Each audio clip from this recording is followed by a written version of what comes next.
บทที่ 1 กิจวัตรคาร์ดิโอฉันควรเริ่มรวมคาร์ดิโอเข้ากับกิจวัตรของฉันด้วย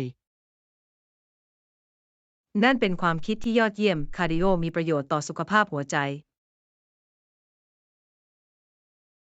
แน่นอน ฉันมักมุ่งเน้นไปที่การฝึกความแข็งแรง ทั้งสองมีความสำคัญแต่คาร์ดิโอช่วยความอดทน จริง คุณมักจะทำอะไรสำหรับคาร์ดิโอ ฉันชอบวิ่งจ็อกกิ้งและขี่จักรยานแล้วคุณล่ะ ฉันคิดที่จะลองว่ายน้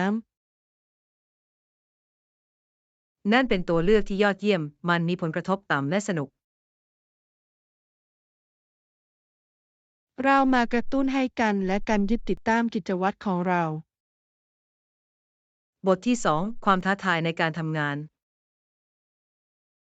ฉันขอโทษเกี่ยวกับเรื่องนี้ พวกเขาอาจทำให้คุณเกิดความผิดพลาดที่ดีขึ้น และเวลาทำงานที่สั้นลง แต่คุณไม่สามารถลบออกได้ทั้งหมดใช่ไหม แน่นอน มันเป็นส่วนหนึ่งของงาน บางครั้งมันรู้สึกท่วมท้น ใช่แต่สิ่งสำคัญคือต้องหาสมดุล ตกลงการหยุดพักช่วยจัดการความเครียด และการมีระบบสนับสนุนเป็นสิ่งสำคัญ แน่นอนเราสามารถช่วยกันและกันได้ เรามาสื่อสารเกี่ยวกับพลังงานของเรากันเถอะ บทที่ 3 บัตรขนส่ง คุณสามารถใช้บัตรทรานสิตเพื่อการเดินทางที่ง่ายขึ้น ฉันจะรับบัตรขนส่งเหล่านั้นได้ที่ไหน มีให้บริการที่สถานีขนส่งส่วนใหญ่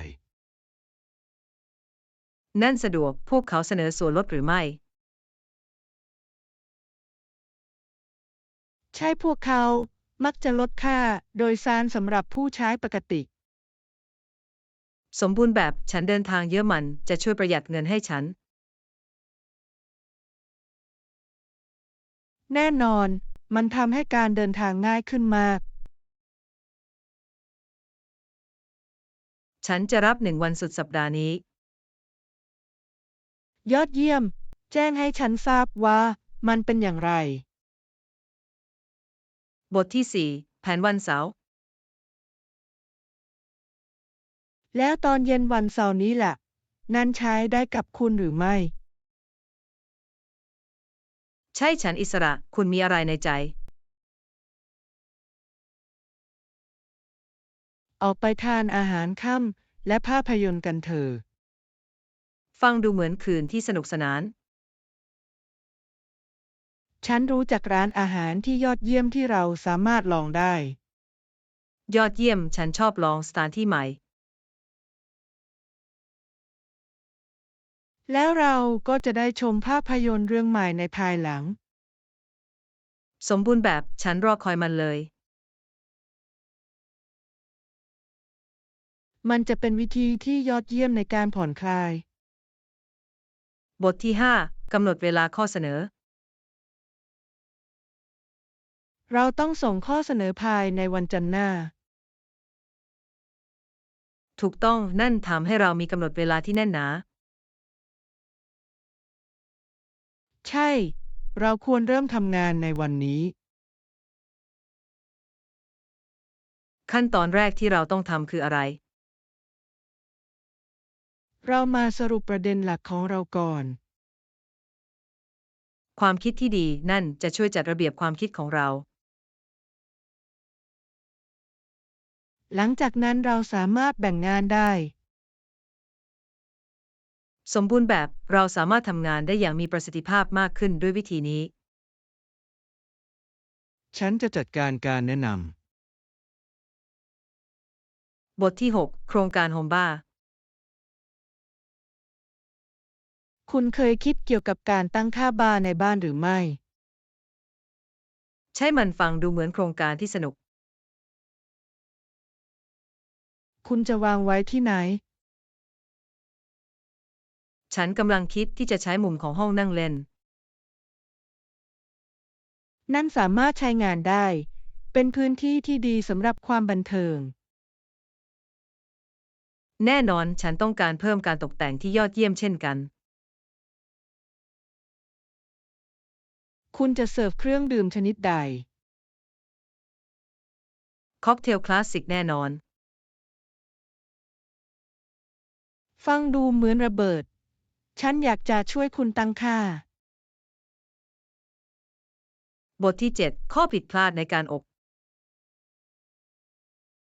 ไม่จริงๆ ฉันพยายามเติมน้ำตาลมากขึ้น แต่ก็ไม่สามารถซ่อมแซมได้ โอ้ไม่เกิดอะไรขึ้น เค้กจบลงไปในถังขยะ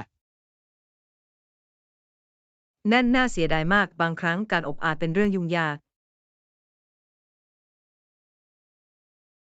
ใช่ทุกอย่างเกี่ยวกับความสมดุล บางทีเราอาจจอบด้วยกันในครั้งต่อไปได้หรือไม่ นั่นเป็นความคิดที่ยอดเยี่ยม เราสามารถเรียนรู้จากกันและกัน แน่นอน และเราสามารถแบ่งปันเคล็ดลับและเทคนิค ฉันตื่นเต้นที่จะลองอีกครั้ง บทที่ 8 ประสบการณ์การเดินทาง มาสำรวจสถานที่ที่น่าทึ่งกันเถอะ แล้วคุณล่ะฉันรักการเดินทางเช่นกัน จุดหมายปลายทางที่คุณชื่นชอบคืออะไร ฉันสนุกกับการเดินทางไปอิตาลีจริงๆ วัฒนธรรมนั้นเหลือเชื่อ ฟังดูน่าอัศจรรย์ ฉันอยากไปที่นั่นมาตลอด คุณควรมีอะไรบ้างในรายการบักเก็ตการเดินทางของคุณ ญี่ปุ่นอยู่ในอันดับสูงสุดของรายชื่อของฉัน นั่นจะเป็นประสบการณ์ที่น่าจดจมาวางแผนทริปด้วยกันวันหนึ่ง ำ บทที่ 9 การปฏิบัติต่อผู้อื่น ปฏิบัติต่อฉัน และฉันพยายามปฏิบัติต่อผู้คนเหมือนที่ฉันอยากจะได้รับการรักษา นั่นเป็นปรัชญาที่ยอดเยี่ยมที่จะใช้ชีวิต ฉันเชื่อว่าความเมตตาเป็นไปไกลมาก แน่นอน มันสร้างสภาพแวดล้อมเชิงบวก และกระตุ้นให้ผู้อื่นทำเช่นเดียวกัน ใช่มันเป็นวงจรแห่งความปรารถนาดี เรามาเผยความเมตตาต่อทุกที่เรากำลังไป แน่นอน มันทำให้โลกเป็นสถานที่ที่ดีขึ้น ฉันดีใจที่เราแบ่งปันคุณค่านี้ บทที่ 10 กลยุทธ์สำหรับการประเมินความเสี่ยงที่มีประสิทธิภาพ การประเมินความเสี่ยงที่มีประสิทธิภาพเป็นสิ่งสำคัญสำหรับการลดภัยคุกคามที่อาจเกิดขึ้นต่อธุรกิจ แน่นอนว่าการระบุความเสี่ยงก่อนกำหนดช่วยให้สามารถใช้มาตรการเชิงรุก กลยุทธ์หนึ่งคือการดำเนินการประเมินความเสี่ยงอย่างสม่ำเสมอในทุกแผนก ใช่การมีส่วนร่วมในทีมที่แตกต่างกันสามารถให้มุมมองที่ครอบคลุมเกี่ยวกับความเสี่ยงที่อาจเกิดขึ้น นอกจากนี้การใช้การวิเคราะห์ข้อมูลสามารถช่วยระบุรูปแบบและแนวโน้มได้ นั่นเป็นความจริงข้อมูลเชิงลึกที่ขับเคลื่อนด้วยข้อมูลนำไปสู่การตัดสินใจที่มีข้อมูลมากขึ้น การใช้กรอบการจัดการความเสี่ยงยังสามารถปรับปรุงกระบวนการได้อย่างคล่องตัว การมีแนวทางที่ชัดเจนช่วยให้มั่นใจได้ถึงความสม่ำเสมอในการประเมินความเสี่ยง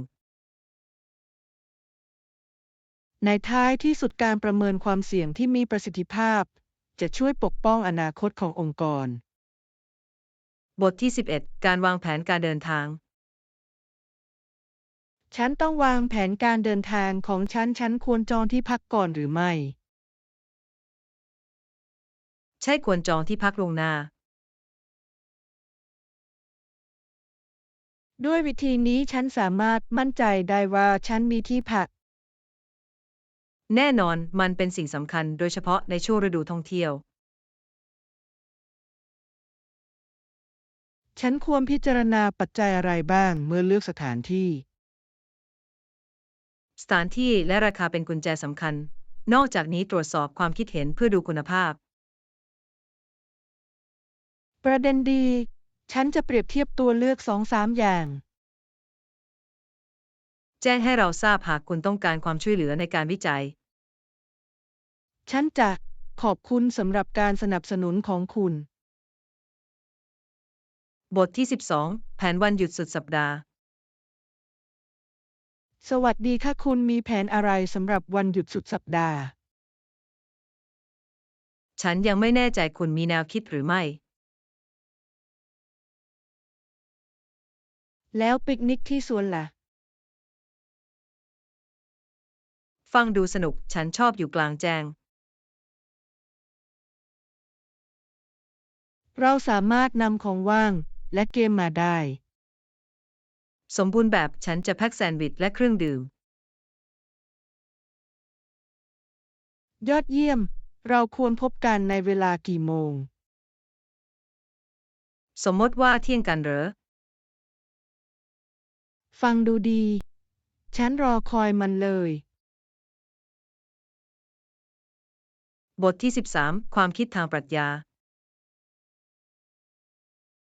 แม้ว่าจะใช้มากนักแต่ก็ยังคงอยู่มากมาย นั่นเป็นความคิดที่น่าสนใจคุณคิดว่ามันหมายถึงอะไรมันชี้ให้เห็นว่าแม้หลังจากการสูญเสียบางสิ่งก็ยังคงอยู่ ใช่เช่นความทรงจำและประสบการณ์ แน่นอน พวกเขารูปแบบว่าเราเป็นใคร มันเป็นมุมมองที่ปลอบอุ่นในช่วงเวลาที่ยากลำบาก ฉันเห็นด้วย มันเตือนให้เราชื่นชมสิ่งที่เรามี แน่นอนเรามามุ่งเน้นไปที่แง่มุมเชิงบวกของชีวิต ใช่ เราสามารถปลูกฝังความกตัญญูด้วยกัน บทที่14คำแนะนำอุทยานแห่งชาติ นั่นเป็นคำแนะนำที่ดี อุทยานแห่งชาติไหนที่คุณจะแนะนฉันขอแนะนำเยลโลสโตนมันน่าทึ่งด้วยสัตว์ป่าที่หลากหลาย ำ ฉันเคยได้ยินเรื่องที่น่าอัศจรรย์เกี่ยวกับมัน ใช่เกเซอร์และน้ำพุร้อนนั้นน่าทึ่ง ฟังดูเหมือนสถานที่ที่เหมาะสำหรับการผจญภัย แน่นอนเราควรวางแผนการเดินทางที่นั่นเร็วๆ นี้ มาค้นคว้าเวลาที่ดีที่สุดในการเยี่ยมชม ความคิดที่ดี ฉันรอไม่ไหวที่จะสำรวจสวนสาธารณะ ฉันด้วย มันจะลืมไม่รู้ลืม บทที่15การทำความเข้าใจถึงความสำคัญของการสนับสนุนลูกค้า การสนับสนุนลูกค้าเป็นสิ่งสำคัญในการสร้างฐานลูกค้าที่ภักดี แน่นอนว่าเมื่อลูกค้ารู้สึกมีคุณค่าพวกเขามักจะกลายเป็น Ambassador Brand การมีส่วนร่วมกับลูกค้า การฟังความคิดเห็นของพวกเขาช่วยเพิ่มการสนับสนุนนี้ ใช่การตอบสนองต่อความต้องการของพวกเขาแสดงให้เห็นว่าแบรนด์ให้ความสำคัญอย่างแท้จริง นอกจากนี้การสร้างโปรแกรมความภักดีสามารถกระตุ้นให้ลูกค้าสนับสนุนแบรนด์ได้ นั่นเป็นความจริงแรงจูงใจทำให้ลูกค้ารู้สึกชื่นชมและมีส่วนร่วม การแบ่งปันเรื่องราวความสำเร็จและคำรับรองยังสามารถเสริมสร้างการสนับสนุนลูกค้าได้ แน่นอนว่ามันสร้างความน่าเชื่อถือและความไว้วางใจในหมู่ลูกค้าที่มีศักยภาพ ท้ายที่สุดการส่งเสริมการสนับสนุนลูกค้าสามารถนำไปสู่การเติบโตและความสำเร็จอย่างยั่งยืน บทที่16ชุดเสริมชุด ฟังดูสมบูรณ์แบบ มันจะเสริมชุดอย่างสวยงาม ฉันเห็นด้วย สีจะเข้ากันอย่างสวยงาม ฉันดีใจที่คุณคิดอย่างนั้น ทุกอย่างเกี่ยวกับการค้นหาอุปกรณ์เสริมที่เหมาะสม แน่นอน พวกเขาสามารถยกระดับชุดได้จริง มาเลือกสิ่งที่สง่างามแต่เรียบง่าย ๆ ความคิดที่ดี ฉันต้องการให้มันมีสไตล์โดยไม่ต้องมากเกินไป ใช่ มาช็อปด้วยกัน และหาชิ้นส่วนที่สมบูรณ์แบบกันเถอะ ฉันตื่นเต้นที่ได้เห็นสิ่งที่เราค้นพบ บทที่ 17 รักษาความเย็น น้ำเป็นวิธีที่ดีในการทำให้เย็นในวันที่ลมแรง บางคนพยายามใช้มันเพื่อความสดชื่นใช่ไหม ใช่โดยเฉพาะริมชายหาด หรือริมสระว่ายน้มันดีมากที่จะผ่อนคลายริมน้ำ ฉันเห็นด้วย นอกจากนี้ยังเป็นวิธีที่สนุกสนานในการเพลิดเพลินไปกับกิจกรรมกลางแจ้ง ำ แน่นอน คุณมีกิจกรรมทางน้ำโปรดหรือไม่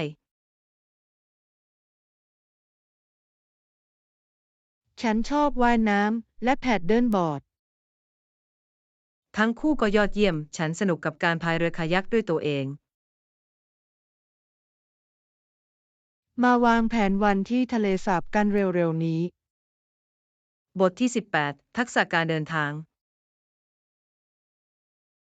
ฉันได้ยินว่าเขาฆ่าม้าป่าหลายคนที่โจมตีม้าของเขา ว้าวมันน่าประทับใจ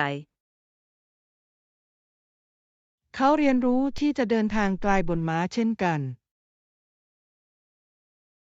นั่นเป็นทักษะที่มีค่าในถิ่นทุรกันดาร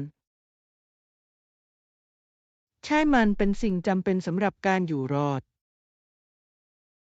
ต้องใช้การฝึกอบรมและประสบการณ์มากมาย แน่นอน การเคารพธรรมชาติเป็นสิ่งสำคัญ ฉันชื่นชมผู้ที่สามารถนำทางพื้นที่ที่ท้าทายได้ ฉันด้วย มันเป็นแรงบันดาลใจที่จะเรียนรู้เกี่ยวกับความยืดหยุ่นของพวกเขา บทที่ 19 ราคาโรงแรม ห้องพักที่โรงแรมพาร์ควิวมีช่วงไหนบ้าง อัตราโดยทั่วไปจะอยู่ระหว่าง 150 ถึง 300 ดอลลาร์ต่อคืน นั่นสมเหตุสมผลสำหรับโรงแรมที่ดี ใช่โดยเฉพาะอย่างยิ่งเมื่อพิจารณาจากสิ่งอำนวยความสะดวกที่พวกเขานำเสนอ คุณคิดว่ามันคุ้มค่าที่จะจองล่วงหน้าหรือไม่ แน่นอนมันสามารถประหยัดเงิน และรับประกันความพร้อมใช้งาน ประเด็นดี ฉันจะตรวจสอบเว็บไซต์ของพวกเขา แจ้งให้เราทราบหากคุณต้องการความช่วยเหลือในการจอง ฉันจะขอบคุณสำหรับคำแนะนบทที่ 20 ผลประโยชน์ร่วมกัน ำ ฉันเชื่อว่าเราจำเป็นต้องมั่นใจในข้อตกลงที่เป็นประโยชน์ร่วมกันสำหรับทั้งสองฝ่าย นั่นสมเหตุสมผลคุณคิดว่าอะไรจะเป็นประเด็นสำคัญที่จะพูดคุย ประการแรกเราควรมุ่งเน้นไปที่สิ่งที่แต่ละฝ่ายต้องการบรรลุเป้าหมาย ใช่การทำความเข้าใจเป้าหมายของเราเป็นสิ่งสำคัญวัตถุประสงค์หลักของคุณคืออะไร ฉันต้องการให้แน่ใจว่าความร่วมมือของเราจะยั่งยืนเมื่อเวลาผ่านไป ความยั่งยืนเป็นสิ่งสำคัญ คุณจินตนาการว่ามันทำงานอย่างไร โดยการกำหนดความคาดหวังและความรับผิดชอบที่ชัดเจนตั้งแต่เริ่มต้น ตกลงด้วยวิธีนี้เราสามารถหลีกเลี่ยงความเข้าใจผิดในภายหลัง แน่นอน และการเช็คอินเป็นประจำจะช่วยให้เราสอดคล้องกันได้ บทที่ 21 ก้าวไปข้างหน้า รถยนต์และเครื่องบินมีความสำคัญต่อการเคลื่อนย้ายผู้คนและสินค้าไปทั่วแผ่นดิน จริง พวกเขาเชื่อมต่อเราในวิธีที่เราบางครั้งถือว่าเป็นเรื่องที่แน่นอน คุณคิดว่าผลกระทบที่สำคัญที่สุดของการขนส่งคืออะไร ช่วยให้ธุรกิจสามารถดำเนินงานได้อย่างมีประสิทธิภาพและขยายขอบเขตของเรา แน่นอน ลองนึกภาพว่าจะจำกัดแค่ไหนหากไม่มีพวกเขา ถูกต้องเราสามารถเดินทางไกลไปไกลออกไปสำรวจวัฒนธรรมและตลาดใหม่ฮะ และความสะดวกสบายที่พวกเขาให้นั้นไม่มีใครเทียบได้ คุณเคยคิดเกี่ยวกับผลกระทบต่อสิ่งแวดล้อมหรือไม่ ใช่นั่นเป็นข้อกังวลที่เราควรจัดการเช่นกัน บทที่ 22 ช่วงเวลาแห่งความภาคภูมิใจ ฉันไม่เคยหยิบมันเลย แต่ฉันอยากจะพูดอย่างหนึ่งเราสามารถภูมิใจในเรื่องนี้ได้หลังจาก5 ปีครึ่ง นั่นเป็นเวลานานความสำเร็จอะไรที่โดดเด่นสำหรับคุณ การเติบโตและการปรับปรุงที่เราเห็นในโครงการของเรานั้นน่าถึง ใช่ความคืบหน้านั้นน่าประทับใจ มันแสดงให้เห็นถึงความทุ่มเทของเรา แน่นอน มันเกี่ยวกับงานหนักที่เราใส่ในทุกวัน ฉันเห็นด้วยความสม่ำเสมอได้ผลตอบแทนสำหรับเราจริง และฉันคิดว่าการเฉลิมฉลองทุกเหตุการณ์ตลอดเส้นทางเป็นสิ่งสำคัญ ๆ การเฉลิมฉลองกระตุ้นให้เรากำลังก้าวไปข้างหน้า แน่นอน ขอให้จิตวิญญาณนั้นมีชีวิตชีวาในความพยายามในอนาคตของเรา บทที่ 23 ระยะเวลาการขนส่ง นั่นยอดเยี่ยมมาก รถบัสวิ่งบ่อยแค่ไหน พวกเขามักวิ่งทุก 15 นาทีในช่วงเวลาด่วน นั่นสะดวก มันทำให้การเดินทางง่ายขึ้นมาก แน่นอนช่วยให้ผู้คนวางแผนการเดินทางได้ดีขึ้น นั่นเป็นความคิดที่ชาญฉลาด มันสามารถลดความแออัดมากเกินไป คนส่วนใหญ่ดูเหมือนว่ามันเหมาะสม แต่มีที่ว่างสำหรับการปรับปรุงอยู่เสมอ จริง คุณจะแนะนำการเปลี่ยนแปลงอะไรบ้าง บางทีการเพิ่มรถบัสเพิ่มเติมในช่วงเวลาเร่งด่วนอาจช่วยได้ นั่นเป็นความคิดที่ชาญฉลาด มันสามารถลดความแออัดมากเกินไป บทที่ 24 คาเฟ่แสนอบอุ่น นั่นเป็นคำแนะนำที่ยอดเยี่ยม นอกจากนี้เรายังสามารถรับประทานอาหารกลางวันได้ที่คาเฟ่แสนสบายๆใกคล้วามคิดเคียง ที่ยอดเยี่ยม ฉันชอบค้นพบสถานที่กินใหม่ฮะ ฉันด้วย คุณชอบอาหารประเภทใด ฉันเป็นแฟนตัวยงของอาหารอิตาเลียนแล้วคุณละ่ะ อิตาเลียนยอดเยี่ยม ฉันยังชอบลองอาหารท้องถิ่น สมบูรณ์แบบร้านกาแฟแห่งนี้มีพาสต้าที่น่าทึ่ง ฟังดูอร่อย ฉันรอไม่ไหวที่จะลอง คุณจะไม่ผิดหวังของหวานของพวกเขาก็น่าทึ่งเช่นกัน คุณทำให้ฉันหิว เรามาไปที่นั่นเร็วๆ นี้ บทที่ 25 ประโยชน์ของความร่วมมือ ฉันเห็นประโยชน์ของแนวทางนั้นคุณจะเสนอให้เราพิจารณาสิ่งเหล่านี้ได้อย่างไร ฉันคิดว่าเราควรเริ่มต้นด้วยการระดมสมอง ฟังดูมีประสิทธิผล เราควรครอบคลุมหัวข้ออะไรบ้าง เราสามารถระบุจุดแข็งของเรา และวิธีที่พวกเขาเติมเต็มซึ่งกันและกัน ยอดเยี่ยม นั่นจะให้ทิศทางที่ชัดเจน จากนั้นเราสามารถสรุปผลงานส่วนบุคคลของเราได้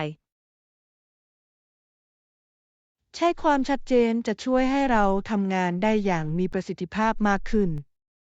และเราสามารถกำหนดเหตุการณ์สำคัญเพื่อติดตามความคืบหน้าของเรา ฉันรักสิ่งนั้นทำให้เรามีความรับผิดชอบและมุ่งเน้น บทที่ 26 ขนมอร่อย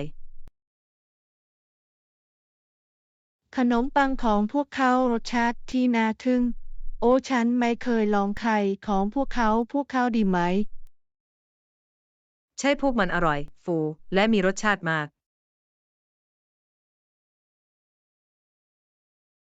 ฟังดูน่าดึงดูด ฉันควรลองพวกเขาอย่างแน่นอน คุณจะไม่เสียใจเข้ากันได้อย่างสมบูรณ์แบบกับขนมปัง ฉันรอไม่ไหวที่จะลิ้มรส พวกเขานำเสนออะไรอีกบ้าง พวกเขายังมีกาแฟและขนมอบที่ยอดเยี่ยม เหมาะสำหรับอาหารเช้าแสนสบาย แน่นอนเป็นสถานที่ที่ดีสำหรับการพักผ่อน มาวางแผนการเยี่ยมชมเร็วๆนี้และเพลิดเพลินกับมื้ออาหารที่น่ารักด้วยกัน บทที่ 27 ทำความเข้าใจรถยนต์ รถยนต์สมัยใหม่มีความซับซ้อนมาก แต่แนวคิดพื้นฐานเกี่ยวกับวิธีการทำงานของรถอาจน่าหลงใหล ฉันเห็นด้วย มันน่าประทับใจว่าทุกอย่างทำงานร่วมกัน คุณคิดว่าอะไรคือส่วนที่น่าสนใจที่สุดของรถ ฉันพบว่าเครื่องยนต์และวิธีที่มันขับเคลื่อนยานพาหนะน่าสนใจเป็นพิเศษ ใช่ มันน่าทึ่งว่ามันเปลี่ยนเชื้อเพลิงให้เป็นการเคลื่อนไหว และเทคโนโลยีในรถยนต์ในปัจจุบันกำลังพัฒนาอย่างรวดเร็ว แน่นอน คุณสมบัติเช่นเทคโนโลยีการขับขี่ด้วยตนเองเป็นตัวเปลี่ยนเกม มันน่าตื่นเต้นที่จะคิดถึงอนาคตของการขนส่ง มาพูดถึงความก้าวหน้าเหล่านี้กันเถอะ บทที่ 28 ความเป็นจริงของเรา มันยังคงดำเนินต่อไปและสิ่งที่ซาเบลโลจะเรียกความเป็นจริงของฉัน ผู้สอนของเรารวมถึงสื่อ นั่นเป็นมุมมองที่น่าสนใจ คุณเห็นว่าสิ่งนั้นส่งผลกระทบต่อเราอย่างไร สื่อกำหนดการรับรู้ของเรา และมีอิทธิพลต่อการตัดสินใจของเรา จริง มันอาจเป็นประโยชน์และเป็นอันตราย แน่นอน เราต้องเป็นผู้บริโภคที่สำคัญของข้อมูล ใช่การทำความเข้าใจบริบทเป็นสิ่งสำคัญ ฉันเชื่อว่าการอภิปรายประเด็นเหล่านี้สามารถช่วยให้ผู้อื่นนำทางได้ดีขึ้น แน่นอนการรับรู้เป็นก้าวแรกสู่การเลือกที่มีข้อมูล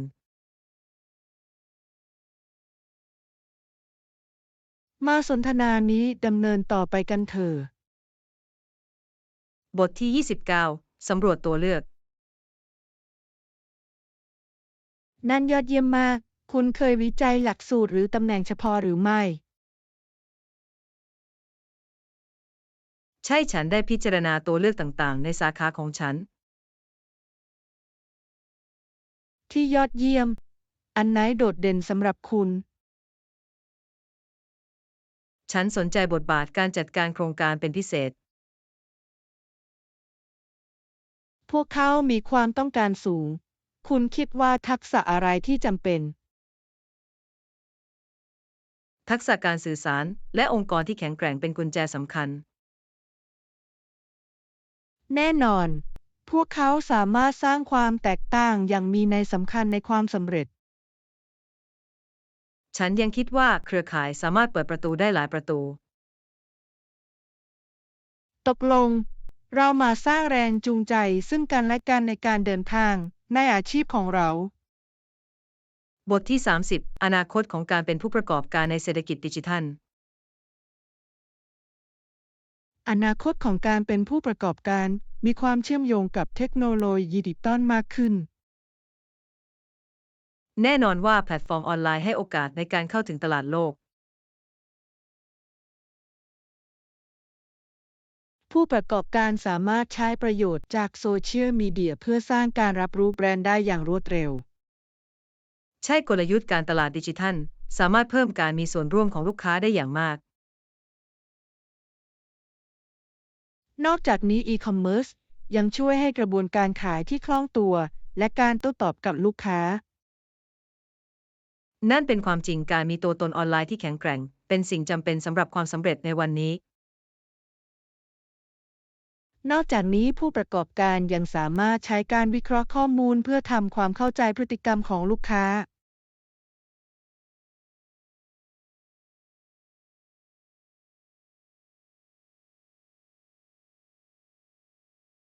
ท้ายที่สุดความสามารถในการปรับตัวให้เข้ากับแนวโน้มดิจิทัลจะเป็นตัวกำหนดความสำเร็จของผู้ประกอบการในอนาคต บทที่ 31 การเรียนรู้อย่างรวดเร็ว ฉันขอขอบคุณ หวังว่าฉันจะเข้าใจมันอย่างรวดเร็ว ฉันแน่ใจว่าคุณจะทำมันต้องใช้การฝึกฝนเล็กน้อย นั่นเป็นแรงบันดาลใจที่จะได้ยินคุณมีเคล็ดลับสำหรับฉันหรือไม่ เริ่มต้นโดยการมุ่งเน้นไปที่พื้นฐานเมื่อคุณรู้สึกสบายใจให้ขยายความรู้ของคุณ ฟังดูเหมือนแผนที่มั่นคงคุณแนะนำทรัพยากรอะไรบ้าง มีหลักสูตรและบทช่วยสอนออนไลน์ที่ยอดเยี่ยม ฉันจะดูสิ่งเหล่านั้นอย่างแน่นอน คุณใช้เวลานานแค่ไหนในการเรียนรู้ ฉันใช้เวลา 2-3 สัปดาห์กว่าจะรู้สึกมั่นใจการฝึกฝนทำให้สมบูรณ์แบบ ฉันจะจำสิ่งนั้นไว้ขอบคุณสำหรับการสนับสนุนของคุณ บทที่ 32 เวลาคนเดียว เราต้องเข้มงวดกับเฮเลน ฉันเห็นด้วยเธอต้องการเวลาคนเดียวเพื่อไตร่ตรอง มีกระท่อมเล็กๆอยู่ห่างจากเมืองมันอาจเหมาะสำหรับเธอ ฟังดูดีมาก สภาพแวดล้อมที่สงบสามารถช่วยให้เธอคิดได้ แน่นอน มันเป็นสิ่งสำคัญสำหรับเธอ ที่จะมุ่งเน้นไปที่ตัวเอง คุณคิดว่าเธอจะตอบสนองต่อความคิดอย่างไร ฉันหวังว่าเธอเห็นว่ามันเป็นโอกาสในการเติบโต ฉันด้วยบางครั้งการก้าวออกไปเป็นทางออกที่ดีที่สุด มาแนะนำเบาๆ และดูว่าเธอรู้สึกอย่างไร บทที่ 33 สภาพแวดล้อมที่สนับสนุน สิ่งสำคัญคือต้องล้อมรอบตัวเองด้วยคนที่สนับสนุน แน่นอนพวกเขาสามารถสนับสนุนคุณได้เมื่อคุณต้องการมากที่สุด คุณมีระบบสนับสนุนหรือไม่ ใช่เพื่อนของฉันอยู่ที่นั่นเพื่อยกระดับฉันเสมอ นั่นยอดเยี่ยมมาก พวกเขาช่วยคุณโดยเฉพาะอย่างไร พวกเขาฟังและให้คำแนะนำเมื่อฉันรู้สึกแย่ ฉันคิดว่ามันเป็นสิ่งสำคัญที่จะต้องมีความสัมพันธ์แบบนั้น แน่นอนพลังงานบวกสร้างความแตกต่างอย่างมาก มาเตือนให้ผู้อื่นเตือนว่าการสร้างการเชื่อมต่อดังกล่าว มีความสำคัญเพียงใด บทที่ 34 วีรบุรุษแห่งเสรีภาพ นี่คือแชมป์ที่ช่วยปลดปล่อยทวีป ใช่พวกเขาเสียสละอย่างเหลือเชื่อเพื่อเหตุผลที่ยิ่งใหญ่กว่า สิ่งสำคัญคือต้องตระหนักถึงการมีส่วนร่วมของพวกเขา แน่นอนความกล้าหาญของพวกเขาเปลี่ยนเส้นทางประวัติศาสตร์ เราควรแบ่งปันเรื่องราวของพวกเขาอย่างกว้างขวางมากขึ้น ตกลงมันเป็นแรงบันดาลใจให้ผู้อื่นยืนหยัดเพื่อสิ่งที่ถูกต้อง มรดกของพวกเขาเตือนเราถึงพลังแห่งความสามัคคี ใช่ด้วยกันเราสามารถบรรลุสิ่งที่น่าถึงได้ มาวางแผนการอภิปรายเกี่ยวกับผลกระทบของพวกมันกันเถอะ บทที่ 35 แนวคิดการทำงานร่วมกัน ฉันเห็นด้วย เราควรพิจารณาร่วมมือกับผู้มีอิทธิพล นั่นคือการเคลื่อนไหวที่ชาญฉลาด พวกเขาสามารถช่วยให้เราเข้าถึงผู้ชมที่กว้างขึ้น แน่นอน ผู้ติดตามของพวกเขา ไว้วางใจคำแนะนำของพวกเขา เราควรกำหนดเป้าหมายผู้มีอิทธิพลแบบไหน เป็นการดีที่สุดที่จะมุ่งเน้นไปที่คนในช่องของเรา ความคิดที่ยอดเยี่ยม ผู้ชมของพวกเขามีแนวโน้มที่จะสนใจเนื้อหาของเรา ล่อระดมความคิดบางชื่อและติดต่อพวกเขากันเถอะ ใช่ การสร้างการเชื่อมต่อเหล่านั้นสามารถปรับปรุงโครงการของเราได้จริง ฉันตื่นเต้นกับความเป็นไปได้ที่สิ่งนี้นำมาซึ่ง